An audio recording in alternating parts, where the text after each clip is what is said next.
This episode of The Sash is brought to you by Swish, personalised videos from your favourite Essendon players. And if you use the code The Sash, you get 10% off at checkout. Damo, there's clearly one name on the Swish list that you got to go for, and I'm pretty sure you know who I'm talking about. Personally, I want Nate Caddy. Yes. I want him to speak to me the way he speaks to Nick Revolt and ask him to text him and give him advice on how to play the game. If I'm picking one guy, it's Nate Caddy. You're picking Nate Caddy. Well, you can get Nate Caddy and you can get Isaac Kako, but you can get Zachy Merritt on there. Wow. And with a 10% discount, like, it's a pretty good deal. Zach Merritt, I mean, Mother's Day is coming up. I know your mum goes for Hawthorn, but I reckon she'd love a Zach Merritt. I reckon she'd love one. Yeah, I'd love to ruin her Mother's Day. Well, Faithful, you can get 10% off at checkout with Swish when you use the code The Sash, all capitals, no spaces. You can find the links in our episode descriptions. Let's start the show.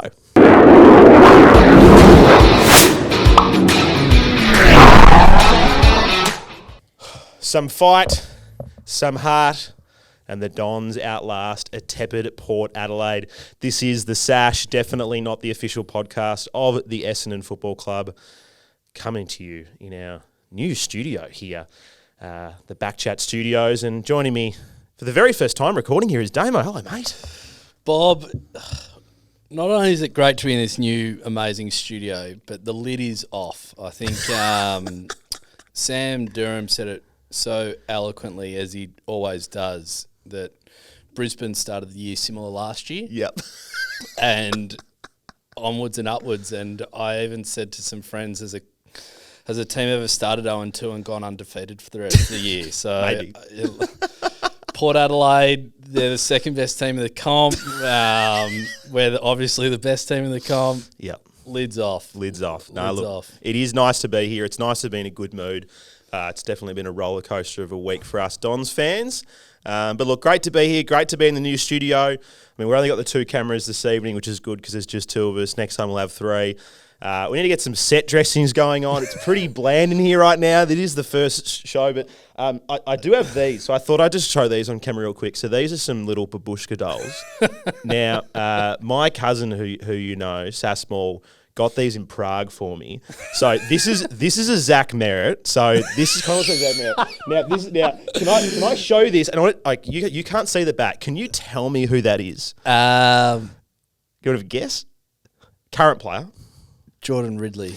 That is Darcy Patch. I was going to say that, but I was like, that's the hair. Yeah, for people who are listening audio only, he's got brown hair, big bushy eyebrows. Definitely doesn't look like Zach Merritt. And then, can you guess who number this one is here? Dyson Heppel. This is Kyle Langford. Oh, there's a beard on the block. Yeah, there's a beard on that. And then, does this one have it? Okay, here we go. Well, the number's on the front of this one, so you'll probably be able to work it out. But this is Jordan Ridley. This is Jordan Ridley. And I'd actually go smaller than this. Who's down the bottom? Oh, there we go. That's who's Isaac this? Kako. Yeah, this could be Isaac Kako. Oh, no, sorry, that's Will Snelling. Yes, Will Snelling. No, well, apparently this one's Dyson Heppel. Also has brown hair. So shout out to the people in the Czech Republic who are making these things. Apparently all the AFL stuff sells really well over there, but they might want to do a quick Google image on what Dyson Heppel and Darcy Parish look like. I was going to say, did you design the set based off our first 2 games and just go real dark? Yeah, real dark. Yeah, real dark. I'm like, how can I make this more dark than we already are? Yeah, we'll go the all black backdrop. But look, we're gonna deck it out. We'll get some lights in here like we had at Derek's place.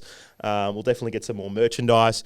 You can probably make out off camera there, Damo, but there is a Joe Watson bit of memorabilia hanging on the wall there. But I haven't got a hook on this wall, and we also don't have a third camera to get the wide so we can see it right now. But plenty of opportunity.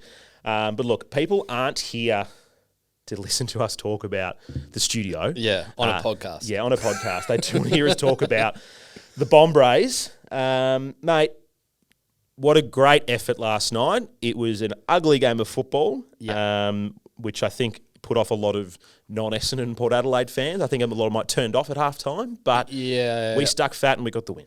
Yeah, I had a message from a friend saying this game is awful, truly awful at halftime.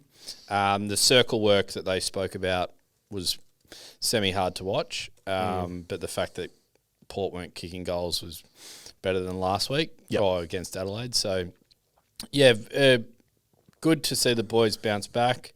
Are Port Adelaide that shit hot? I don't think so, but I don't think anyone's complaining.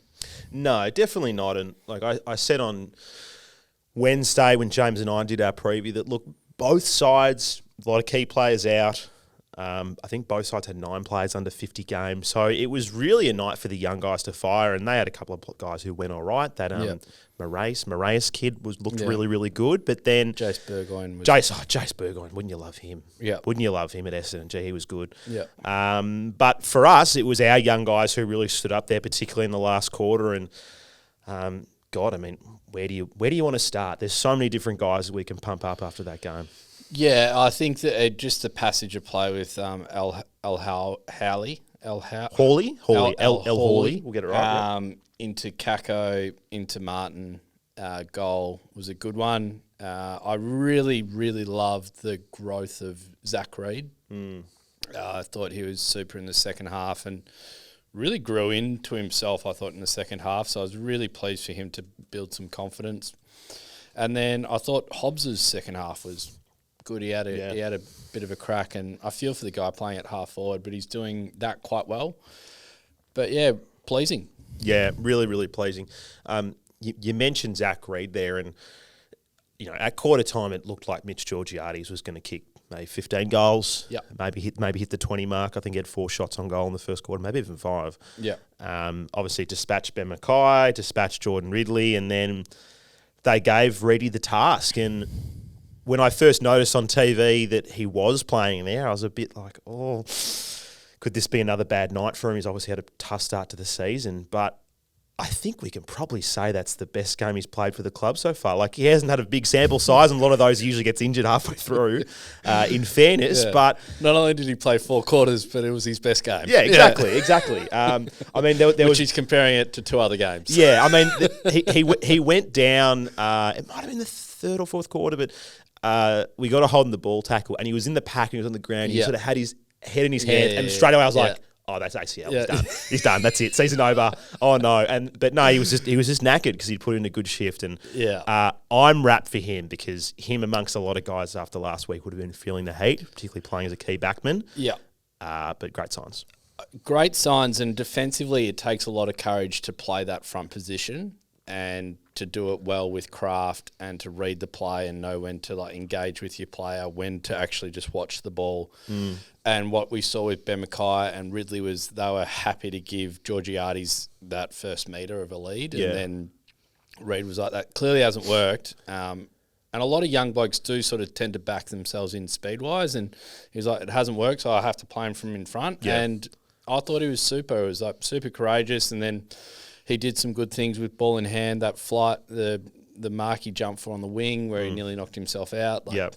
Impressive that he committed himself to that contest. So I was wrapped for him. Yeah. Obviously, ideally, Ben Mckay or Ridley are able to manage the number 1 forward. So we can talk about that later. Yes. But super, super happy for Zach and what he did. Yeah, he was made a stepladder at one point, and I know the commentary. I know the commentary were like, oh, so that's why you don't play in front. It's like, yeah, well, that's the risk and reward that you play. And look, wrap for him. Wrap for it's another week that he's managed to get through unscathed, because as far as I'm concerned, his KPI is to play all 4 quarters and play the next week. So, absolutely wrap for him. Another guy I want to give a big shout out to, and we're recording this on Friday afternoon. There's only been 1 game, but I reckon he's a good shout for the Rising Star nomination this week. And I thought Archie Roberts was sensational. He was absolutely sensational. I like. There's a bit of go to him. Very easy at that size to be overawed by other blokes, but he has a bit of a crack at some blokes. And I like that. He's got a bit of oomph to him. Got that dog in him. Yeah. Got that dog in him. Yeah, but ball in hand, I like how composed he is. Yeah. I trust his left foot more than a lot of other blokes on our team. So I'm super stoked for him. I think he had 20, 21. And a goal? And a goal. At a big time as well. Yep. So other blokes are missing. Well, to be fair, everyone missed. But yeah, a really good game. And I've always had a very high opinion of Arch. So yeah, stoked for him as well. Yeah, rude haircut, which we love. Real rude. Yeah, Real rude. Showing his youth. Yeah, we're showing our age. But like, wouldn't do that. Wouldn't do that. No, definitely not. Yeah. No, wouldn't be allowed to have that at my school. No chance whatsoever. But yeah, no, absolutely rap for him. God, who next? Pick one. Not his best game, but I thought Caddy kept trying to be Caddy. Yeah. I thought he kept jumping for the ball. That banana shot from the boundary line shows that he's willing to sort of be arrogant, play with some flair. Yep. And it's probably low. It's a low percentage play, and some people might be like, "Oh, do this or do that," but Nate's being Nate, and I just want to embrace that. And he kept having a crack, whereas a lot of other players might have gone in their shell. But he kept competing, kept working hard. There was times he was out on his legs, but he did keep trying. And by no means was it a great game by him, but I thought it was a little bit workmanlike, where he just like, I'm going to be me, but I'm going to work hard all game. Yeah. And even what he did at the end of the game to ask Nick Revolt for his number, to text message him for some tips and to catch up. Like, that shows he's got like such a strong desire to get better. And like, that's awesome. Yeah, exactly. Do you think he was like, oh, so what do you dye your hair with? Like, I'm blonde too. What do you use, Nick? What do you use? Well, what do you reckon? Yeah, pre-season, like, someone asked him a question. He's like, well, you don't walk around with peroxide hair and like bright boots if you're not willing to like show yourself. So like, he's aware of like the persona that he's giving off. But yeah, he's a good guy, and like, I think Brad Scott in the press conference last night. Have you seen it? Where they said, like, what do you say, khaki? Oh, yeah. Khaki, yeah. And then what was the other one? Cato. So something like this. And so I was like, well, this is sticking. Yeah. But that's the sort of like thing we need to create, because Hawthorn created like the Ginnivan, Wizard, all that crap. If we can create some form of energy around the forward line, I think that's awesome. Yeah, exactly. And they're obviously two guys who played together a lot, because they went to high school together, so they would know each other very well. And yeah, that passage at the end where obviously Kako got it in the pocket and then went into the middle, and I don't know, there's real alpha energy about marking it with one hand, just kind of claw like that. And I was like, ooh, that's, yeah, particularly against like, Alir and Radicalea, who, pretty good defenders on their day, as we know. But yeah, that was a real big moment, I think. And then for him to like go and hip and shoulder Alir. Yeah.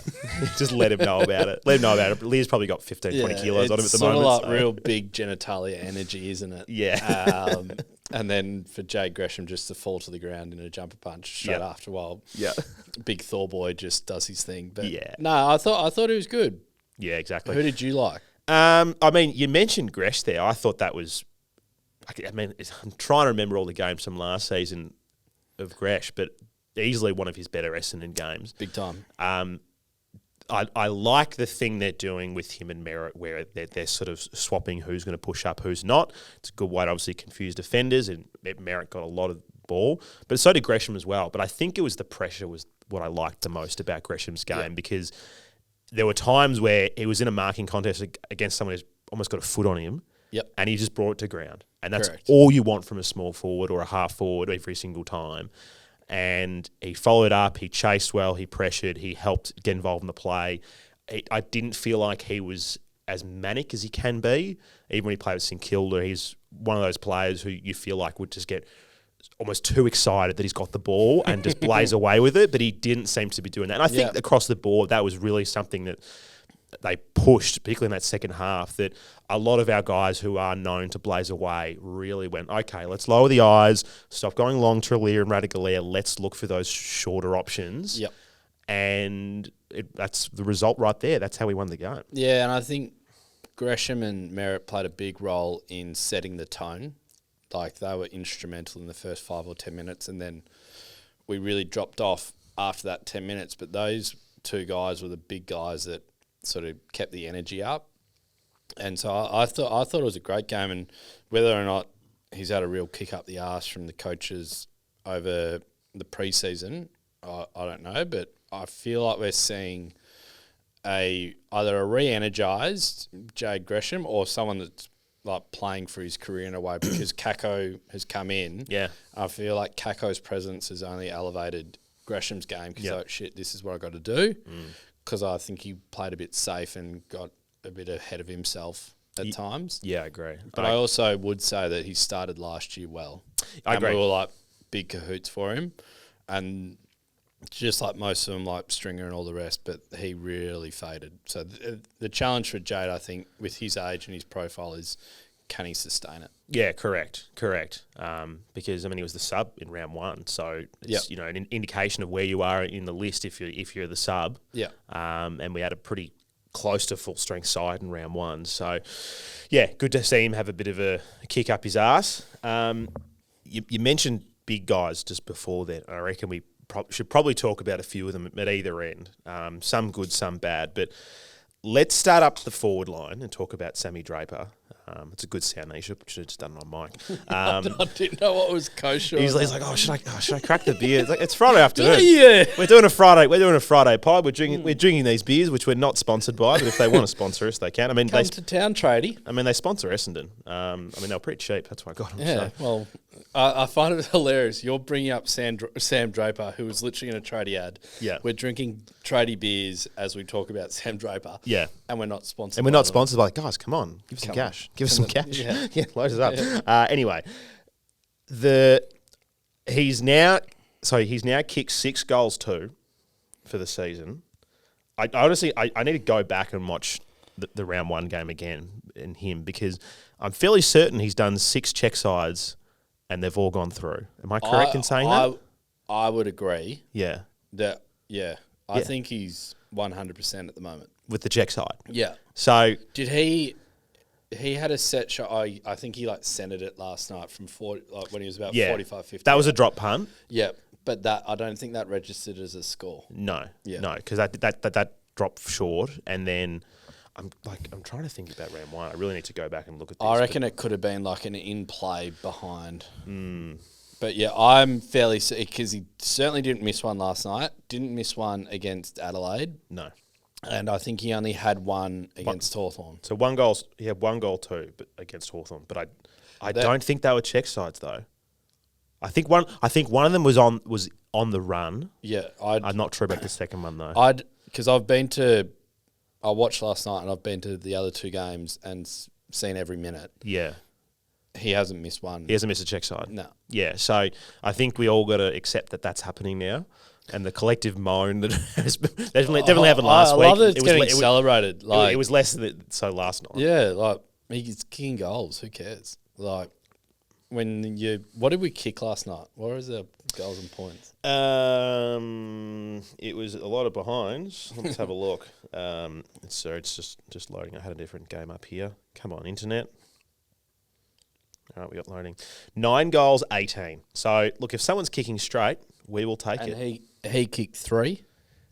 He kicked 2. 2. He kicked 2. 2 straight. But Merritt 2 behinds, Caddy 2 behinds, Ridley, Menzie, Jones, Edwards, Dersma, Caldwell all behinds, and the rest were all rushed. So a lot of behinds. No, and as Brad says that he's been working on it for 12 months, so it's not like he's just pulled it out of his ass and he's doing it as the last resort. Like it's a clear, conscious choice that he's made and something that he's worked on and it's working. Supporters are celebrating it now, whereas it was initially Bronx cheers, but then you see what's happening with Harry Mckay. He genuinely has an anxiety attack for Carlton when he has a set shot. Yeah. And so anything that we can do to get around the big fella and he slots it. And then I love that how he put his finger to his ear when he slotted it. And then gets his own fans, which we love. This is good. This is energy. I like how he competes. I love how he literally bashed Kane Farrell twice. Yeah.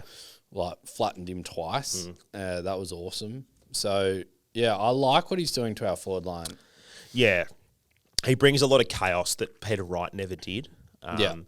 For his immaculate set shots that Peter has, he just isn't the physical beast that we want, and that's what Draper's bringing. Draper's making small foot defenders be like, "Oh God, where is he?" Yeah, which is good. And he's willing to put his body through someone, raise his knees, and not in a bad way. He's not kneeing people. He's launching for it, and then if you get in his way, he's going to hurt the living hell out of you. Yeah. And that's what we want. And we want someone combative like that. Because then it's so predictable for, like, Gresham and Kako and, like, all these other guys that, like, like, it's literally just going to come down dead straight. Yeah. Because he's see ball, get ball, hit ball. So I liked his game. I've liked his year so far. Yeah, so have I. He came in looking a lot fitter than we've seen in pre-seasons prior.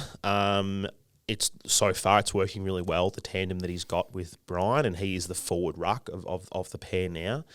And if we go back to the routine again, he is a player who has a non-traditional footy background. He came through as a soccer player, as we know, and has shown clearly that he has had issues with his ball drop and his skills. So if this is a way to get around that, then do it. And, like, he's at 100% strike rate right now, so keep on going. Yeah, and, like, he was a goalkeeper, wasn't he? I think so, yeah. Yeah, and, like, goalkeepers traditionally, like, it's like, it's a big hooking kick that they're doing. Yeah. Like, it's not as if, like, you're running straight at the ball and, like, kicking, like, head over it. No. So, no, I don't mind it at all. Like, I like what he's doing.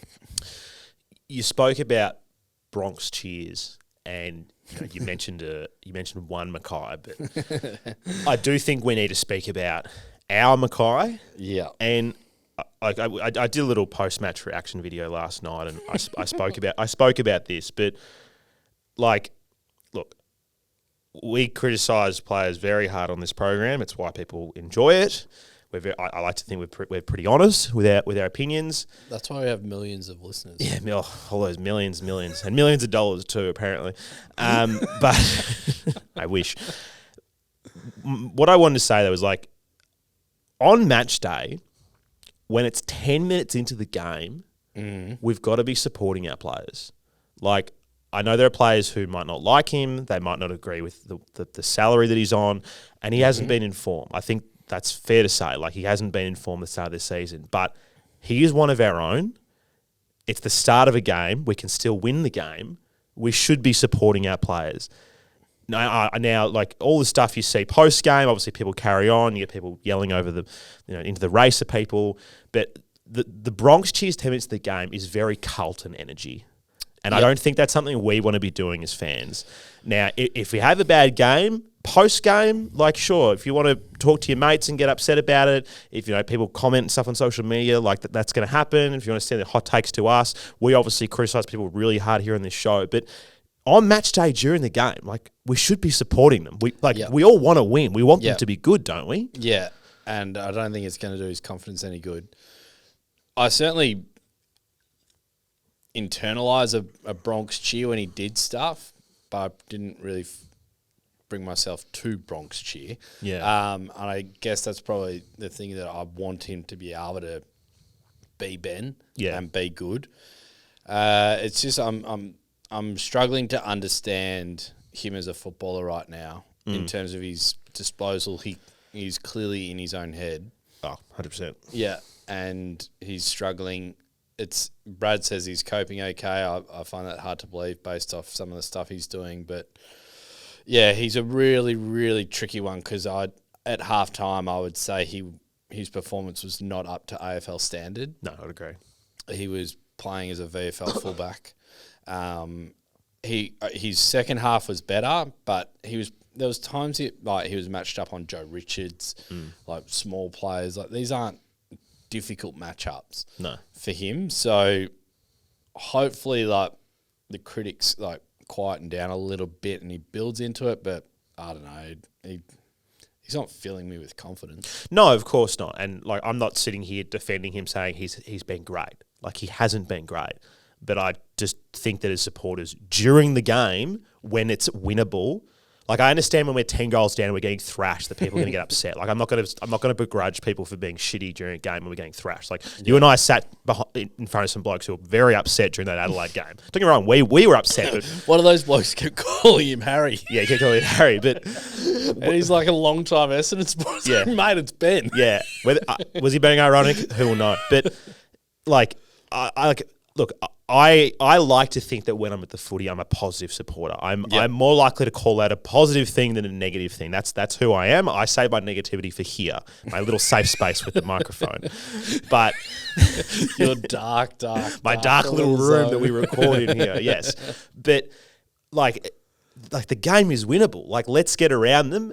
But also for him, if you're going to silence the critics, you play well. Yeah. In his defence, he has had no preseason. He's had a terrible preseason to lead up, so he looks like someone who hasn't been out there much. What's been his issue in preseason? I can't remember off the top of my head, but I know from all the great people who do track watching stuff and they post stuff online, so I don't have to go down there, which is hard with a kid. I can read it, and it's a lot of no Mckay today. Off the top of my head, I can't remember what the issue is, but he didn't spend a lot of time out in the track, and it's shown.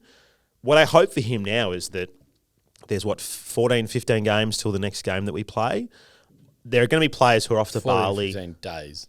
What did I say? Games. Sorry, days. I was like, gee, my one beer is going to my head. So there's 14 to 15 days until our next game. Now, whilst there are other players who are going to Bali or going to go to North Queensland to have a bit of a refresh. Actually? Yeah, they are. I mean, it's crazy. We've played 3 games, but they've got to buy. They've got time off. Actually, it might be the case. I mean, they're off. They're on a bye. So if I see a single player in Bali, I will flip my lid.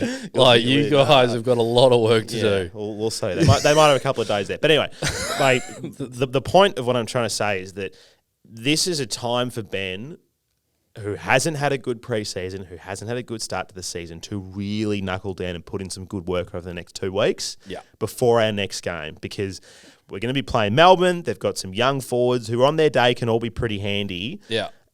And he is one of the most important cogs in our system, that if we are going to be any good, Ben Mckay has to be playing well, as we saw the front half of last season. Correct. And I think what I'm starting to notice around Ben Mckay is he needs time in forward half for his team in order for him to structure up. Correct. I don't think his craft is good enough, and I don't think his body use and his mentality is aggressive enough when other teams actually just get the ball on a slingshot, and then he looks like just a deer in the headlights. So he looked better in the second half because we actually were controlled with the ball. We had time in forward half. It allowed us to set up defensively, and then he can sort of do his thing. He looks so average on a fast break. Oh, yeah, totally. And so, certainly hopefully the tide turns, that defensively our structures are a little bit better. Otherwise, pray for Ben. Yeah, well, I read an article today, and it was referencing the comparisons from Saturday to Thursday night, and they referenced that him and Reid were essentially hung out to dry by the rest of the team. That was just the way the game was played. And yes, they were very poor, don't get me wrong, but I don't think there are many defenders in the competition, like whoever you classify as the best defender in the comp, whether it's Andrews or, I don't know, Wiedering, McGovern, whoever you classify as number one, with the service they were getting, I don't think anyone could have done anything. So it makes an already bad game look worse because you're helpless down there. I do agree, and I think Jason Dunstall saying that made me feel a bit better because I think he's an astute judge. The one thing that I want Ben to do is to be more aggressive on the forward and create that body contact initially to make those leading lanes harder. You're 2 meters tall, you're a big guy, get aggressive mentally, but at the moment he's using his long levers and trying to get all flighty and tries to beat it and then brings the ball to ground.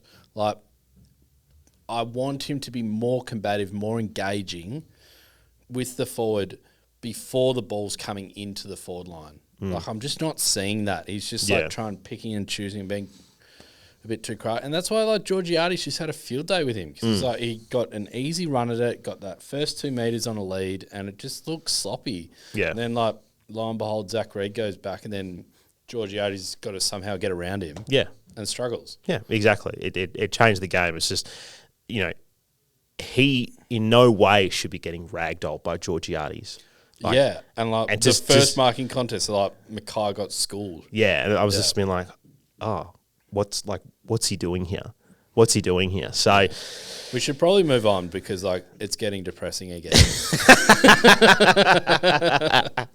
Yeah, it sounds like someone's playing. Sounds like someone's playing basketball on the other side of this wall. I'm not sure if it's been picked up on the microphones, but there's a lot of dunk dunk dunk going on over there. Well, so it's Friday Arvo, it's party time, baby. Yeah, it's Friday Arvo, party time. Who knows what's going on over there? There's other players who've had really good games that we should probably give a shout out to.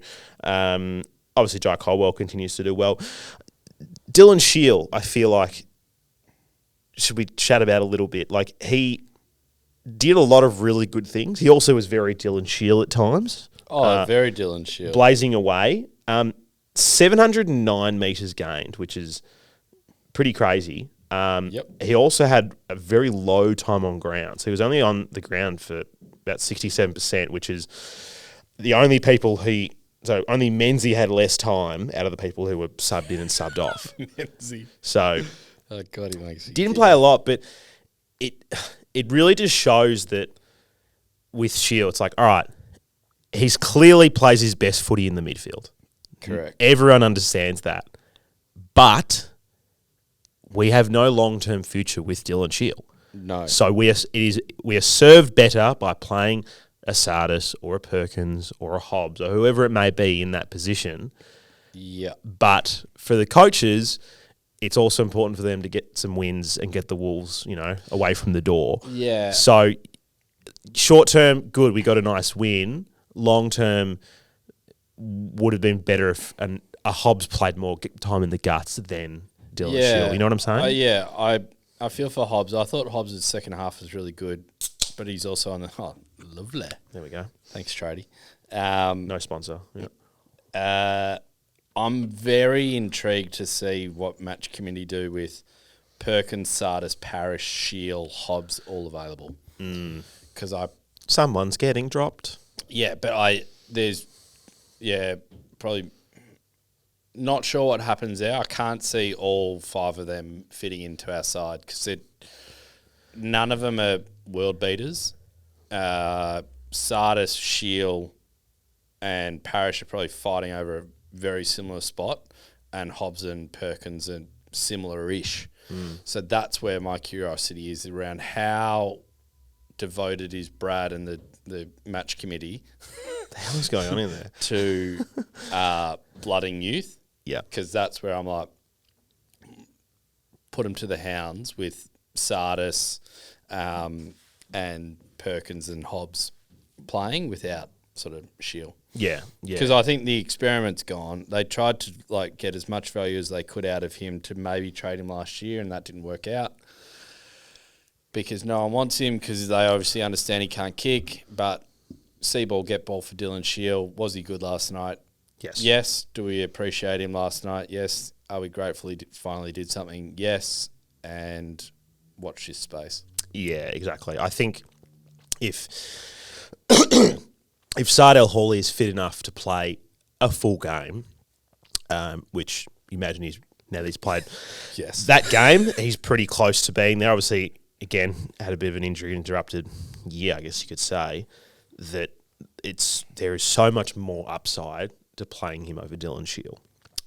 If the choice is as a halfback, if the choice is play Dylan Shield at halfback or don't play him and play Sardell Hawley, you'd think they'd be playing Sardell Hawley now. Yeah, Al Hawley and Archie Roberts adds a lot of flexibility around our wings as well. Yeah, that they can go through that space. I don't want Dylan Shield on a wing. No, whereas I like those guys on a wing. So that would be my preference. And you'd imagine based off. Brad Scott wasn't overly animated. Granted, he was sweating a lot in the coach's box last night. Yes, he was. He wasn't overly animated. The only time I saw him animated was when Dylan Shield got a clearance on the wing and he just bombed it and he sort of centralised the ball. Straight to Bergman, yeah. That was the only time I saw Brad get angry. Yeah. So I don't know. I'll watch this space. I'm really curious to see how they do this. because I don't think Brad's got an overly high opinion of him. No. Because they're trying him in different spots, but until there's the cattle to select others from, that's when we'll know. Yeah, exactly. We mentioned him there, and we probably haven't spoken about him at all yet, but Sardell Hawley, shit to debut as the sub, but great that he had a really good cameo at the end of the game. Obviously, it's a great story for anyone who's come through the VFL program as a mature ager, like a Sam Durham and even Nick Martin playing in the waffle, that it's nice that they get these opportunities, and it was great to see. That's awesome. Good guy, good family. Like, I'm so thrilled, and like for him just to inject some energy into the game, and he's like, I think he was talking about like using your legs when he was like doing that run through the middle. That's awesome to see. That's sort of what we need, because Redmond hasn't really done that for a while. No, hasn't really taken the game on, and like I'm not ever going to rely on Andrew McGrath to ever do that, and I don't want him to do that. Whereas like Al Hooley was really good last night in that sort of a few efforts that he did do. So I think he's going to scare a few sort of opposition players. Yeah, it's just great to see someone who's willing to take the game on, burn a couple of defenders, and obviously having the fresh legs makes it a lot easier. And, you know, it's been a while since we've had some real dash off half back. So hopefully we can see him there. You know, he was a bit fortunate that kick kind of bounced right into the middle, because it looked a bit wobbly off the boot, but it landed, and then we got it, and off we went. He's certainly not wowing me with his disposal, but I don't care. Yeah. But I don't think I actually saw him do a really good kick. Yeah. But no, I love his intentions. Yeah, exactly. No, it's good to see. Good to see him take the game on, and it was pretty funny if you watched any of the 7 post-match stuff with him and the family there. That was great to see. I missed that. I was on Fox Footy at that stage. Yeah, no, I when they get to Jason Dunstall's quiz, I'm like, all right, I can flip over here. That's what I think. Yeah, I was like, this isn't particularly good. I was flipping in between, because I'm like, I just want to see Don's players talking. I don't really care for the analysis right now. So I managed to get a bit of both. Sarah Jones copped it unfairly while that was all happening. Yeah, no, we rate Sarah. Anyone else you want to give some props to? Actually, no. So you mentioned. Actually, I'll ask you a question. Do you think Andy McGrath is 100% fit? He doesn't look it to me. He had a really down night. Whether he had a job, I don't know. But after the first 2 games, when things were really dark, I just was looking over our playing list, and my expectation on certain players have just really dropped, and he's one of them. I just really don't think he's a great footballer. I think he's good. Yeah. And Kane Collins said that, and the fact that I agree with Kane Collins on something really upsets me. But I just will look at him now as a back pocket to shut someone down, and I don't need much out of him. I don't want much out of him.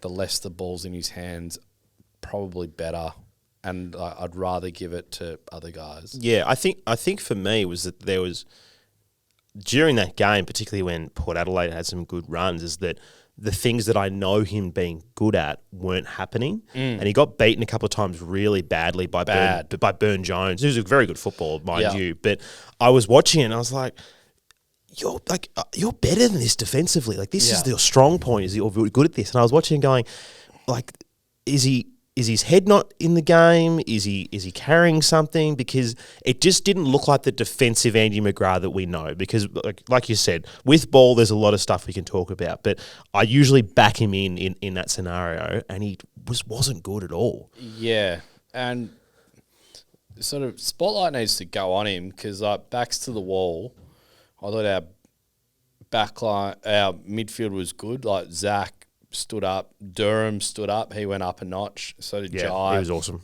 These guys that were sort of like questioning our senior leaders. McGrath's our vice captain, and he was average. Very. So certainly one to watch, and I've really heavily lowered my expectations on him. Yeah, Xavier Dersmer also someone who had a really, really good game. Great game. I said on Wednesday's show that my hope was for Dersmer to have a bit of a Port revenge game. Yeah. I wanted 3 goals, but one's enough, and he had a pretty strong game. So, workhorse. I love him. Reliable. One of those like Ed Langdon types where like you can just park him on a wing and just let him do his work and grinds. I like his intensity. I like his physicality. His polish at times is questionable, but what he can do to hold down a wing, I think is awesome. Yep. Should we do some votes? Yep. So, Sash Fan Player of the Year Award brought to you by Waxit Car Care. Find the best car products at waxit.com.au. Use the link in the episode description and you get 10% off. So if you've got a nice set of wheels and you want to keep it looking good, check out Waxit Car Care. All right, let's get into it. These are the votes sent to you by the faithful. Obviously, quick turnaround time for this one. Game was last night and we're recording on a Friday afternoon. But considering it was a win, last few weeks I've been going 5 down to 1. We'll start with the 1 vote. So with 1 vote for a very good game from a young man, Archie Roberts got the 1 vote from the fans. Love that. 2 votes. We spoke about him a bit there and I was really wrapped with his game. Jade Gresham got 2 votes. Yep. 3 20 votes. touches, 7 tackles, 1 goal. That's justified. Yep. 3 votes. We've spoken about it. Probably didn't go a deep dive, but Sam Durham got 3 votes. He was really, really good. 3. Jeez. Yeah. He was my 5er. He was your 5er. 2 votes. This is like very... 4 votes. Sorry, 4 votes. Sorry, 4 votes. I'll say, so quick turnaround time on these as well. So not as many people voted, but so for context, Durham's total was 269. This person's 299. So they were pretty tight. So Xavier Dersma got 2. So 4, sorry. I'm going the wrong way. Xavier Dersma got 4, 299. So that's 29 touches, 3 tackles, and went at 82% efficiency. Yeah. 4 clearances in there as well. So pretty handy. And look, it's hard to go past him because he just seems to rack up the votes, but with a whopping 573 total. So the gap from second to first was astronomical. Andrew McGrath. Yeah, Andrew McGrath. Well, the other Jai Menzies. Yeah. The other leader, the other leader, our favourite, Zed Merritt, 3 votes. Well, 5 votes. So Zachy gets the 5 with a total of 573 coming through. Wow. I'll just say as well, Dylan Shield was 6th. He was about 60 short of Archie Roberts, and then just sort of drags on from there. Zachy Reid was pretty close to snaring a vote. It was funny because, obviously I put it all in. So, you vote for your 5, 4, 3, 2, and 1. But rather than doing whoever gets the most 5s gets 5, most 4s gets 4, I put it all in. I give it to ChatGPT and I say, add all this up for me, please. Yeah. But the most 1 voted person was Sardell Hawley. So most people gave him 1, but obviously the accumulation of everyone else, because everyone's like, oh, good on him. 1 quarter. Yeah, he got 1 vote, but he did 1 thing. Yeah, I know. It was great. We love it, but the God, we're an impressionable dumb lot, aren't we? Yeah, I know we're great, aren't we? We're great, aren't we? I mean, Reedy featured in there quite a bit as well, actually. But anyway, so quarter. Yeah, he got a quarter. How good? But that was the result. So thanks everyone for voting. It is always very good that people get involved. I reckon we take a little break, mate, and let's do some hot takes. What do you reckon? Perfect. Cool.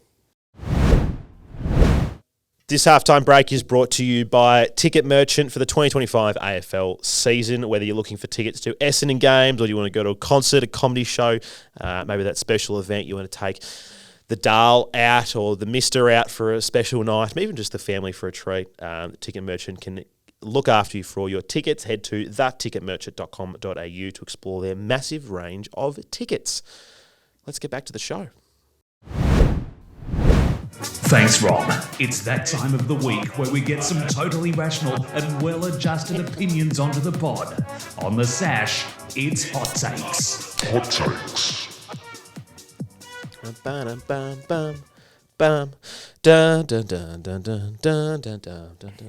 Great to hear the song again last night.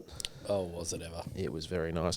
Thank you, everyone who sent these through. Now, I had such a busy day today trying to scramble to get this show together and waiting for various deliveries so we could record something. I haven't listened to all of them. So usually I listen to it all. I cull the ones that I don't think are appropriate or aren't very good or are too long or whatever, and then we listen to the best ones. So, Damo, we're just going to fly in blind on a lot of these. We are raw dog. We're going to raw dog the hot takes, and some might get cut. That's the nature of the beast. So now there are some. I have listened to a couple off the top, so these should be a bit of fun.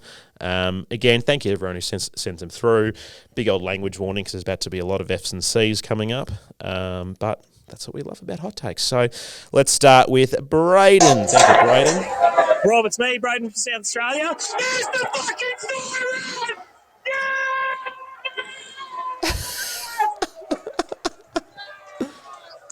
Come on! Come on! Sounds like he's at the game. Didn't he said he was from South Australia, yeah? Yeah, but I think he went. So he's from South Australia, but he now lives in Seymour, which I don't know is, I guess, closer to the G. So anyway, thanks, Braden. That was Hi, great. I'm Damo. I'm on the podcast. I studied at San Diego. Nah, Braden's a good guy. We met him at Gather Round. Him, Kingo, and I had a very long, drunk conversation on the hill at Adelaide Oval. It was good. Oh, really? Big vibes.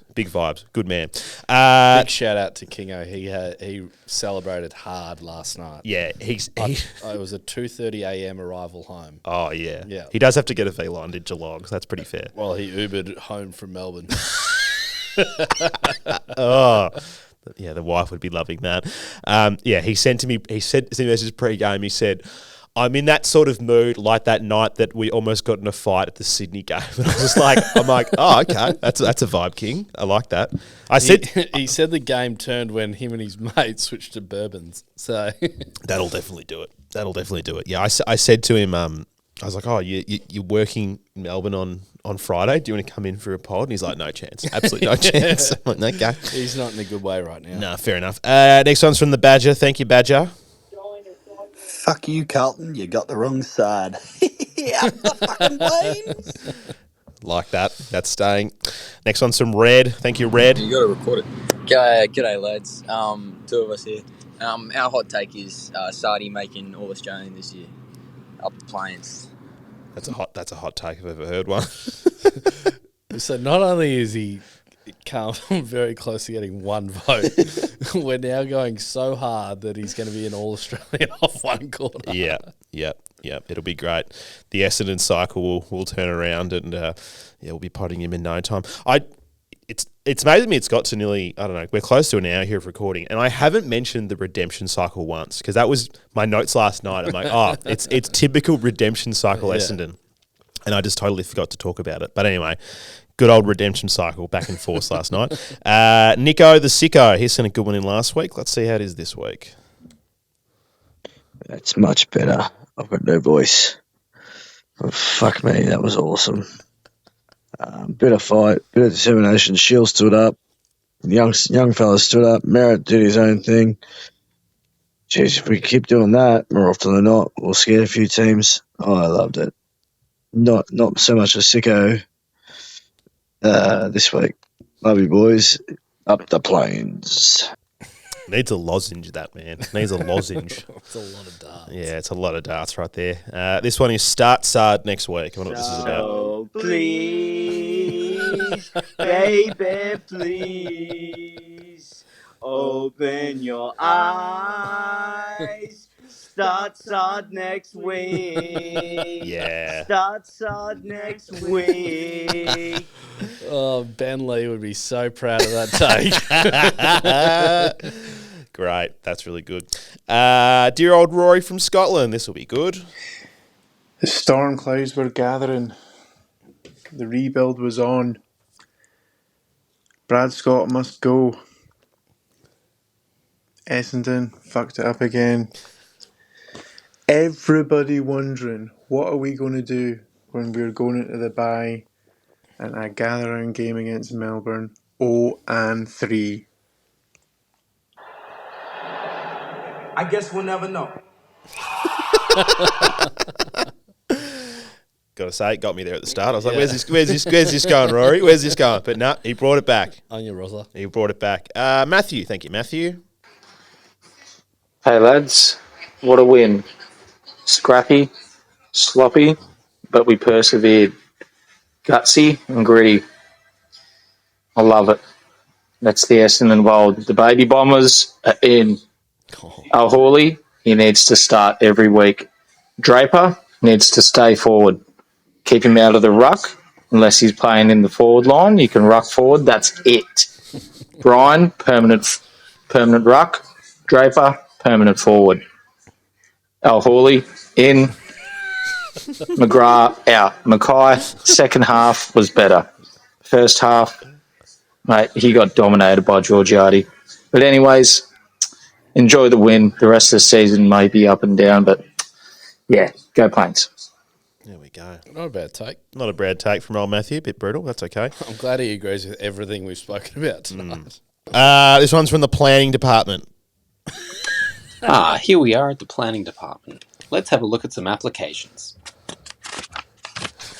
All right, Adam is doing a rebuild. Yep, proved that one. And what's this next one? It's a planning application for a train? Hang on a second. Who sent this in? Jesse? Jesse wants a train? Don't know if I can approve this. Jesse, do you have a feasibility study for this train? I can't approve it without a feasibility study, so can you get back to me with the proper documentation, please? It's very Utopia energy, that. Have you watched Utopia?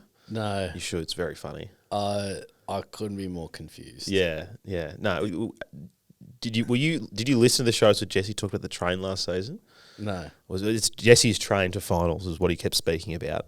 It obviously derailed inevitably. So I think that's what that was in reference to. I like it. You should watch Utopia, though. It's a very good show. Jesse, you sweet mother. Yeah. Jesse was, so for the listener's sake, I'm going to throw Jesse under the bus here because that's what we do. So Jesse was rostered on for this show, and he conveniently in our chat on. This was bad. When was this? Was it Wednesday? No, it was yesterday. It was yesterday. Hey, sorry, I have a wedding on Friday in Sydney. I can't do the pod on Friday. And I was like, so do you look at the roster? He was rostered on Monday and Friday this week. Neither show did he attend. And for the listeners, like Rob's very understanding with our availability and what we can and can't do. But then it comes to a point, this is the first time I've seen Rob nearly crack, where he's just like, did you check the roster, mate? Yeah. Like, I've sort of made some plans. Yeah. And then, Jesse was just like, I need to be better with my calendar. Yeah. And he then accused Rob of sounding like his partner. Yeah, exactly. I was like, yeah, I'm happy to show you how Google Calendar works. Sort your own backyard out, Jesse. Yeah, I'm happy to show you how it works. I like to try and do it in advance. I'm like, are you going on holidays? Do you have anything planned? Let me know what you can't do and what you're able to do, and I'll put you down. Yeah. Anyway, Max from CESV. When the fixture first came out, I thought, oh, sweet, I'll go to that Thursday night game. And then I looked at the date, and it's my missus' birthday today. And I thought, oh, for fuck's sakes, got to miss another one for a birthday. And then, last week rolls around, we get done, and I thought, thank fuck, it's my missus' birthday and I can't go to the game. Absolutely abused a bloke at work for when he told me that he tipped the Bombers again after tipping them last week. So, Jordan, if this gets played, and if you're listening, I'm sorry, mate. But good on you, Bombers. We're back. Up the plains. I like that from Max. That's definitely getting played. I've got a very similar apology to make to one of my patients that I treated this week. And he's like, I'm tipping Essendon. I was like, please don't. And I was like, our list is garbage. Like, we're low on confidence. We don't move the ball well. We can't defend. Nick, if you're out there, I'm so sorry. Yeah, Nick. Hope your hammies are all right. I tipped us last night. And do you know why? Because I had such a terrible round the first 2 weeks. I was like, I'm in a good tipping comp. Yeah. With like the Malls and a bunch of other people. It's a very good comp. Like when you look at the end of the season, you look at the winner of that comp and like the top of like the age and stuff. They're always like right up there. Yeah. But I was like, I've had such a garbage start. I'm already like 5 behind the leader. Like, Yeah. what have I got to lose? No one's tipping us. So I tipped us and we won. So I feel very good about that. I'm on ESPN and like I'm in 3 comps and there's like 32 people spread across those. Not one person tipped Essendon. Well, Robbie did. Yeah. Here I come. All right. Flag Dons is back. Let's see what this I is. take back everything that I've said over the last week about the rebuild, about everything. We are fucking back. We are back. Go the fucking Bombers. Yo! Is this the most bipolar footy show that exists? I reckon we're up there. Oh, it's not far off. Like, it's like we all enjoy getting disappointed. Like I am to blame. Like I'm the most roller coaster of person on this show. Like there are some people very like this thing. There are certain people on this show like Mert's always down. Yeah. Other people are always like always up. Some people very neutral. But I think I'm very up and down with. You roll with the punches. Yeah, I think you're a true supporter. Mert's darker than like the black in our jumper. Yeah, and the wood behind us. The black in our studio. But no, I think you're just like a ever positive but ever evolving Essendon supporter that just rolls with it. Yeah, yeah. You get lifted up too easily. That's your issue. Yeah. So that's why you're a roller coaster. You don't sit pretty down low. No, and you're happy to stand up and get whacked in the face again. Yeah, and again. Exactly. I'm like, yeah, exactly. I'm the person in the ratio was like, oh, you cheated on me? It's okay. Come back. You won't do that again. No, I trust you. You're a great person. Come on. It's the fourth time she's done it to you, bro. Yeah. I think we should get married. She's the one. All right, roaming DG. Thanks, DG. So shit being a Dons fan living in Adelaide. Absolutely copped it last week, but I'm dishing it out this week. Choo choo. He's on the train. Jesse train. He's on the train. This one's from Corey. Thank you, Corey. This is Corey from Melbourne, Victoria. Speaking. Yeah, it was Thanks, Corey. A scrappy win. Very ugly game of football from either team by hand and foot. Yeah, we had 25 scoring shots and the score would look a hell of a lot different if it was 18 goals 9 instead of 9 goals 18. Good to see El Hawley get the opportunity. Yeah, he was sub, and I don't wish debut players would ever be sub, but he was a point of difference and personally and honestly needs to stay in the team. Good game from Hobbs, good games from Shield, Caldwell, Merritt, Durham. Did what they needed to do. Xavier Dersma, criminally underrated, 28 disposals, 9 marks, great game. Negatives, Jackson Pryor, have a spell on the twos. You showed absolutely nothing the first 3 games to warrant yourself to play in gather round. I don't think you deserve it. I know Ben Mckay's never going to get dropped, but his first half against Georgiades was absolutely woeful. Second to the ball, lack of body on body with him, wouldn't take front position, was disappointing. Got a little bit better in the second half, but still wasn't great. Like you're getting paid $1.3 million or whatever you are a year.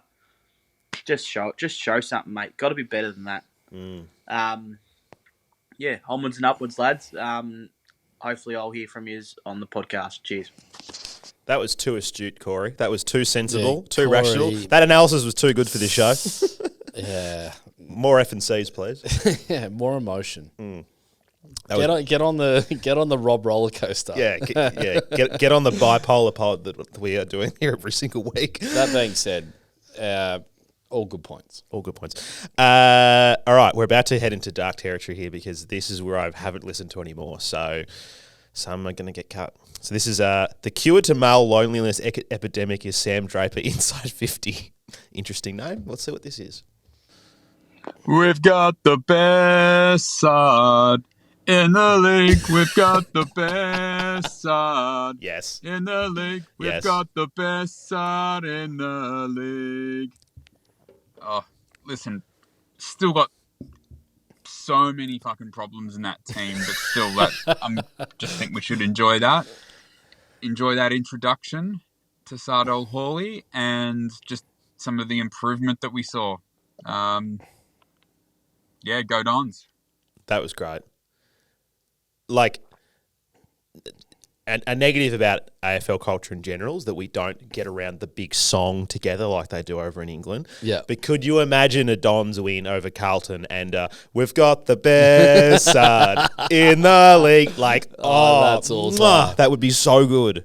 Imagine that around the MCG when he kicks like an absolute sealer in the last. 50 on the run, bang. Oh, that's so good. Yeah, we can dream. A big F you to Ahmed. Yep. All right, lead is not as tight. Let's see how this goes. I'm South Australian and I am driving home from a house full of Port supporters with my finger up out the window as I wave goodbye. Fucking damn beautiful up the plains.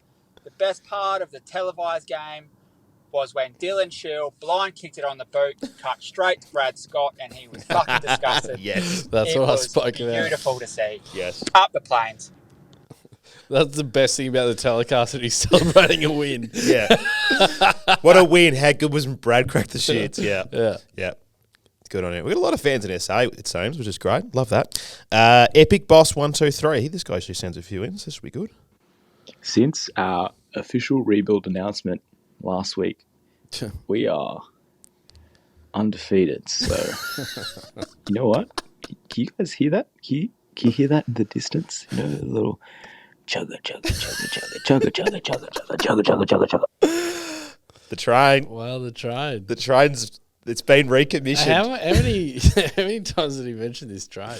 A few times. Yeah. A few times. It was, I recall him mentioning it. I think, was it Freo we beat after, like, we got thrashed by Saints and then maybe we beat Freo. By a point. We beat Freo by a point, and then Jesse was like, guys, the train's back on. Everyone's like, it is not back on, Jesse. No. It is not Turns back out on. it's like beating Port Adelaide was, I think there's only one win between that and the Port Adelaide win. Yeah, exactly. Read 'em and weep. Let's see if this is any good. G'day, fellas. Just giving you a bit of a pre-game update in relation to our wonderful Zach Reid, who had 16 touches tonight, 10 marks, 5 score involvements.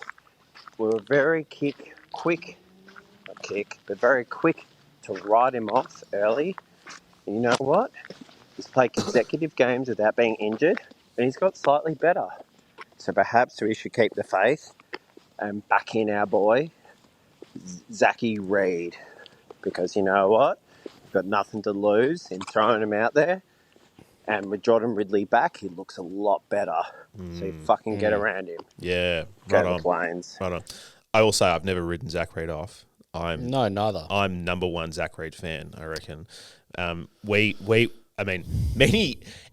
It was so long ago that Ollie Keogh used to come on this pod. That's how long ago we were speaking about Zach Reid. That the joke was that we called him the lot because he was the best of the lot of him, Cox and Perkins.